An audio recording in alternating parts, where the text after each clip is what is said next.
سے اپنے آپ کو محفوظ رکھیں۔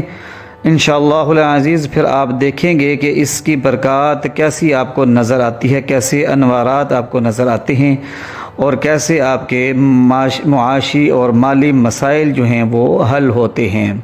تو پیارے دوستو، اس وظیفے کو آپ لازمی کر لیں تاکہ آپ کی مالی مشکلات اور پریشانیوں کا خاتمہ ہو جائے۔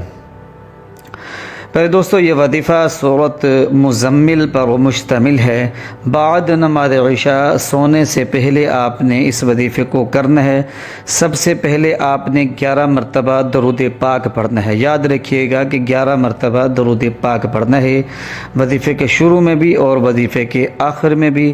اور درود پاک بھی آپ نے درود ابراہیمی پڑھنا ہے جو ہم اپنی نمازوں کے اندر پڑھتے ہیں۔ اور 11 مرتبہ ہی آپ نے سورۃ مزمل کو پڑھنا ہے، اور اس کے بعد آپ نے 1100 مرتبہ اللہ پاک کے اسم مبارک یا مغنی کو پڑھنا ہے۔ یا مغنی 11 مرتبہ سورۃ مزمل اور 1100 بار یا مغنی۔ پہلے دوستو، یہ وظیفہ بہنیں اپنے گھروں کے اندر کریں اور اپنے شوہروں کے لیے، اپنے بھائیوں کے لیے اور اپنی اولادوں کے لیے دعا مانگیں۔ اور اگر کوئی شخص کاروباری ہے